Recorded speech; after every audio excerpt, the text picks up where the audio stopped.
Ya, tren thrifting atau membeli baju bekas tengah menjamur di Indonesia dalam beberapa tahun terakhir ini.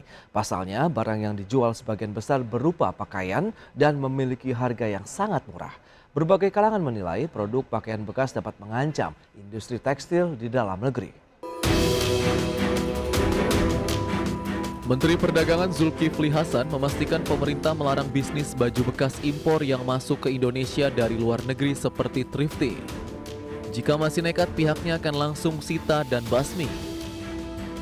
Meski demikian, Mendak mengakui masih ada kendala karena pintu masuknya banyak sekali, tidak hanya di Pulau Jawa, namun juga ada di Pulau Sumatera dan Sulawesi, sehingga diperlukan kerjasama dengan masyarakat. Oleh karenanya kalau ada, kami sita, kami basmi. Ya, cuma memang kita ini ada kesulitan, kita ini kan pintu masuknya banyak sekali ya. Tidak hanya di Jawa, ada di Sumatera, ada di Sulawesi, ada di mana-mana gitu. Oleh karena itu kita mesti kerjasama dengan seluruh masyarakat. Kalau ada informasi kami diberitahu agar kami sita dan kami musnahkan. Kenapa? Satu, menghancurkan ekonomi kita dalam negeri. Kedua, bawa penyakit. Zulkifli menambahkan sesuai peraturan hal yang dilarang yakni mendatangkan baju bekas dari negara-negara luar Indonesia. Peraturan tersebut diatur oleh Kemendak RI sebagaimana tertulis dalam Peraturan Menteri Perdagangan Nomor 18 Tahun 2021 dalam Pasal 2 Ayat 3 tertulis bahwa barang dilarang impor salah satunya adalah berupa kantong bekas, karung bekas, dan pakaian bekas. Selain mengoptimalkan aturan tersebut, saat ini Kemendak telah membentuk satuan tugas untuk bisa mengoptimalkan pencegahan pakaian bekas impor. Impor baju bekas tak diizinkan karena berisiko terhadap kesehatan dan merusak industri dalam negeri. Dari Bandung, Jawa Barat, Tim Liputan IDX Channel.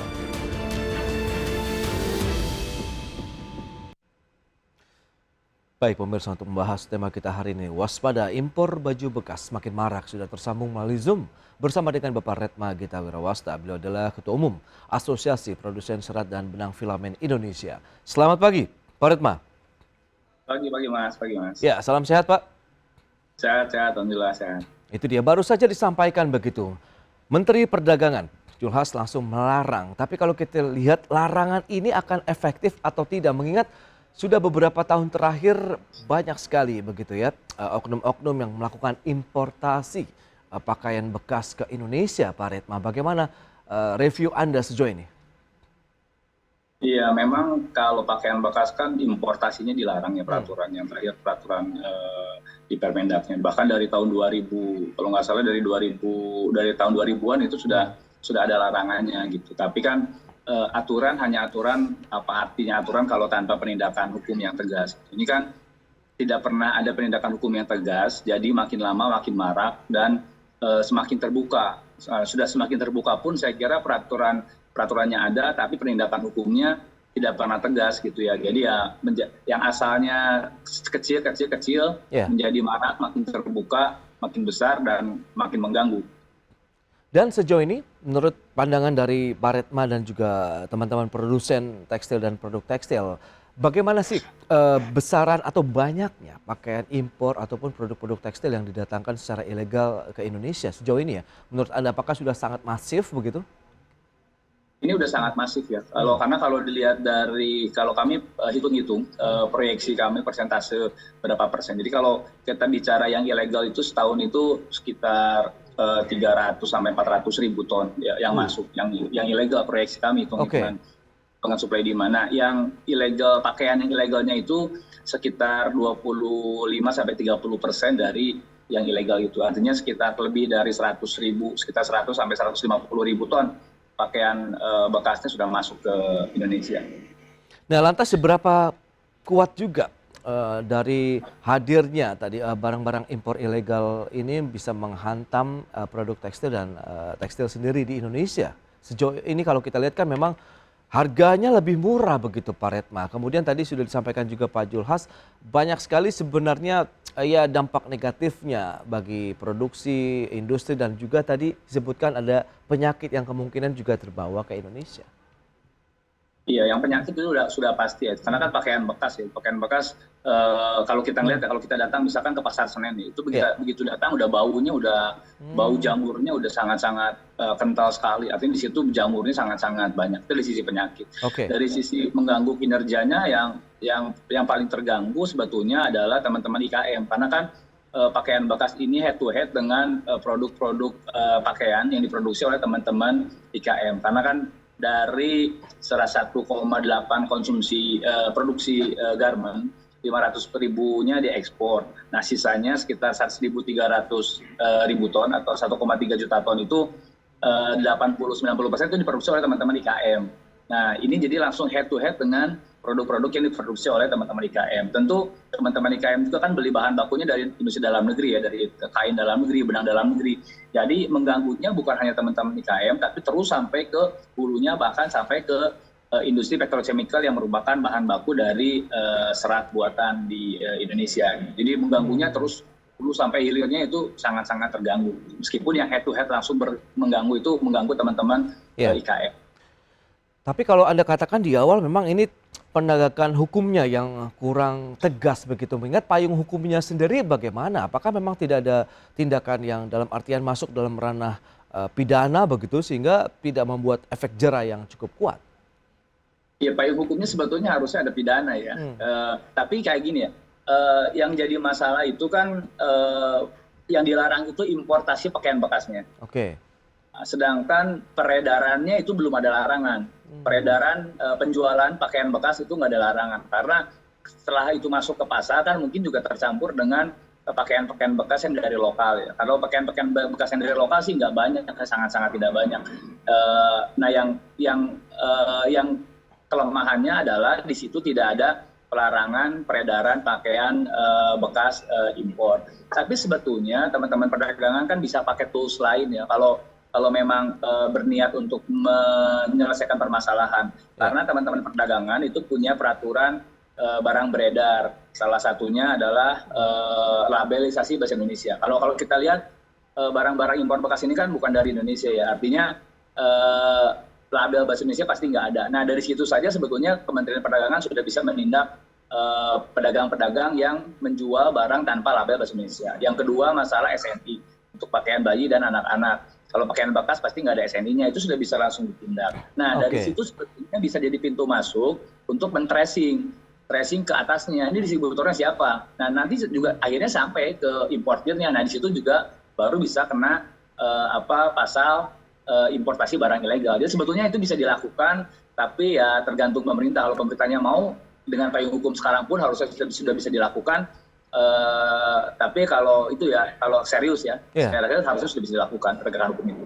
Baik, nah asosiasi sendiri bagaimana? Apakah sudah ada komunikasi ataupun permintaan kepada pemerintah ataupun Kementerian Perdagangan untuk lebih menguatkan kembali dari sisi penindakan? Karena tadi dilihat dari runtutannya sebenarnya tracingnya mudah ya. Kalau Anda katakan tadi label bajunya harus bahasa Indonesia, kalau tidak sudah pasti itu adalah import dari luar begitu ya. Kemudian penerapan standar SNI-nya juga seperti apa. Nah tinggal di tracing aja sampai siapa importasinya, kemudian siapa yang memasarkan. Tapi sejauh ini belum mengarah ke sana, Pak Redma.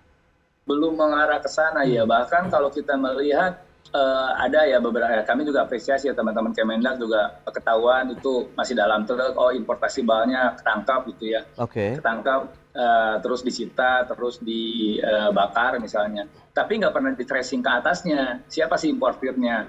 Itu juga, bahkan karena penegakan hukumnya sangat-sangat minim, saya tidak bilang tidak ada, tapi sangat-sangat minim. Mereka juga menjualnya juga sudah terang-terangan ya. Bahkan kalau kita melihat Shopee misalnya ya di online, di situ udah jelas-jelas jual bal impor pakaian bekas 7,5 juta satu bal gitu ya. Dan itu nggak pernah ditindak gitu ya, baik Shopee-nya nggak pernah ditindak maupun pedagang juga nggak pernah ditindak gitu ya. Padahal itu sudah terang-terangan ada di situ gitu. Jadi saya kira kalau penindakannya clear, karena itu jelas ya, jual bal pakaian bekas impor, artinya itu pakaian yang dijual itu pakaian bekas impor, itu udah clear, itu udah melanggar hukum gitu ya, tidak perlu ada pembuktian apa-apa, udah jelas melanggar hukum. Nah ini juga harusnya sudah semasif itu. Bahkan kalau saya sering bicara dengan teman-teman di Kemendak, itu Pasar Senen itu yang kita tahu itu pusat penjualan pakaian bekas impor itu jaraknya hanya 1,8 km dari kantor Kemendak, tapi nggak pernah ada tindakan apapun terhadap para penjual yang ada di sana gitu. Oke, nah yang diinginkan teman-teman produsen ataupun asosiasi nextnya ini seperti apa dan bagaimana dengan komunikasi yang terjalin sejauh ini? Apakah memang sudah ada semacam keterikatan bahwa memang kita akan action yang lebih jauh lagi seperti apa? Berikut ini kami sampaikan infografik terkait dengan nilai impor baju bekas yang datang ke Indonesia. Data selengkapnya bisa Anda saksikan Januari sampai dengan September 2021 kita bandingkan dengan tahun 2022. 37,42 juta dolar Amerika di tahun 2021 dan nampaknya terus bertambah. Ini bahkan peningkatannya luar biasa dari 37 juta menjadi 264,78 juta dolar Amerika. Ini kita lihat memang berkali-kali lipat begitu ya, karena memang demand-nya yang cukup tinggi kah atau tidak ada penegakan hukum yang kuat begitu ya kalau yang Pak Redma tadi sampaikan. Kemudian bagaimana dengan jumlah tenaga kerja industri tekstil? Agustus 2021 ada 1,13 juta orang. Kemudian per Agustus 2022 turun menjadi 1,08 juta orang. Jadi memang ini beberapa waktu lalu kita juga sempat berbincang bersama dengan Bapak Redma adanya PHK massal yang terjadi di industri tekstil dan juga produk tekstil, sehingga kita lihat ada penurunan dari jumlah tenaga kerja di industri tekstil nasional. Baik, kita lanjutkan kembali perbincangan bersama dengan Bapak Redma Gita Wirowasta, Ketua Umum Asosiasi Produsen Serat dan Benang Filamen Indonesia. Pak Redma, kalau kita lihat nilai impor bajunya ini kenaikan yang sangat luar biasa loh. 37 juta dolar menjadi 264 juta dolar di Januari-September 2022. Nah ini apakah demand-nya tinggi di Indonesia begitu? Atau memang ya banyak yang bolong-bolong begitu dari sisi aturan pelarangannya begitu, Pak Redma, silakan. Saya coba jelaskan dulu terkait data tadi ya Mas. Itu kan data dari BPS ya. Oke. Nah kalau data dari BPS itu berarti importasinya legal.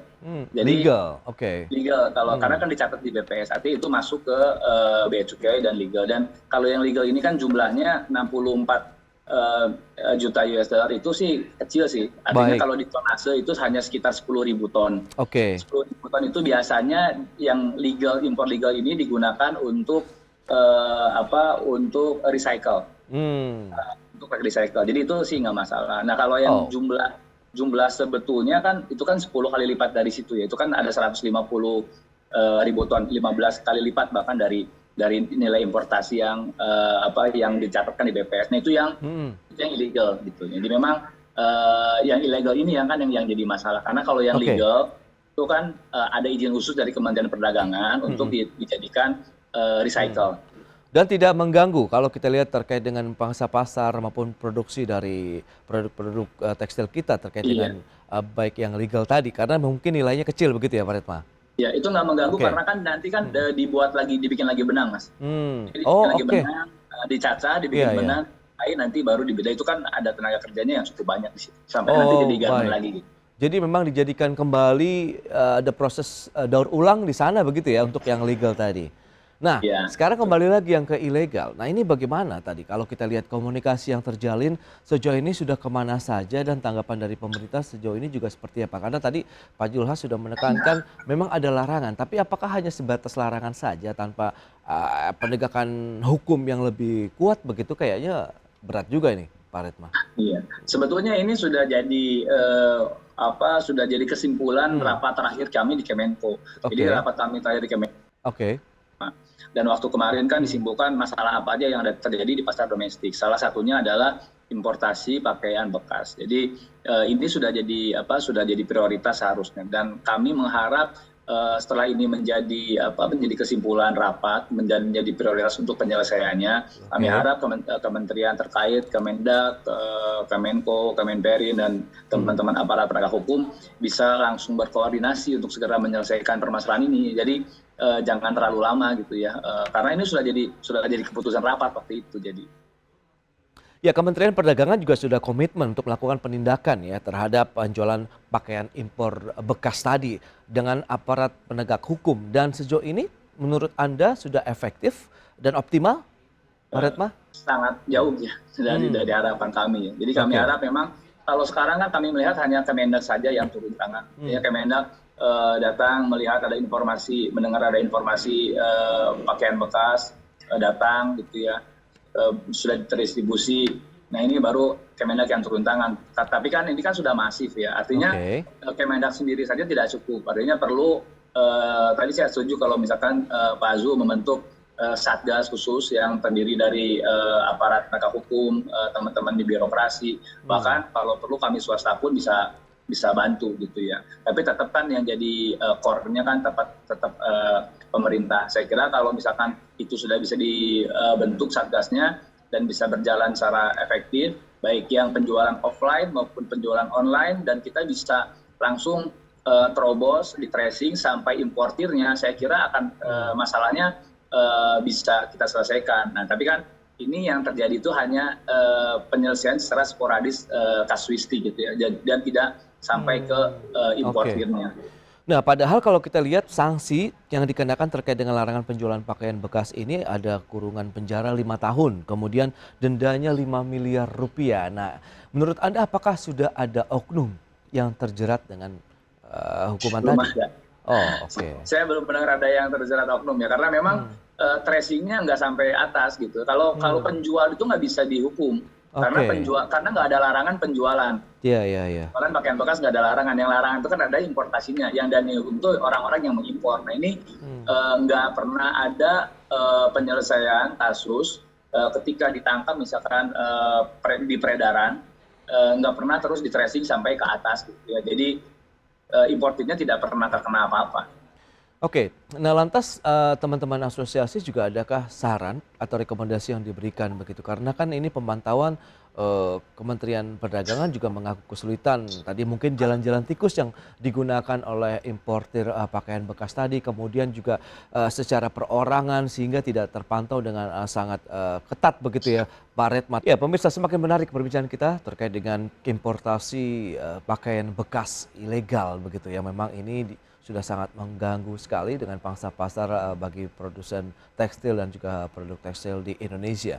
Pak Redma, kalau kita cermati dengan kondisi yang ada begitu, tadi sudah disampaikan kewalahan juga nampaknya pemerintah kalau kita lihat melihat banyaknya pintu masuk ya importasi dari produk-produk ilegal khususnya pakaian bekas ini. Nah, Anda melihat apakah memang dilakukan oleh oknum-oknum secara perseorangan begitu, jadi bukan suatu lembaga ataupun perusahaan sehingga penyebarannya sangat luas sekali dan memanfaatkan banyak celah yang bisa masuk ke Indonesia.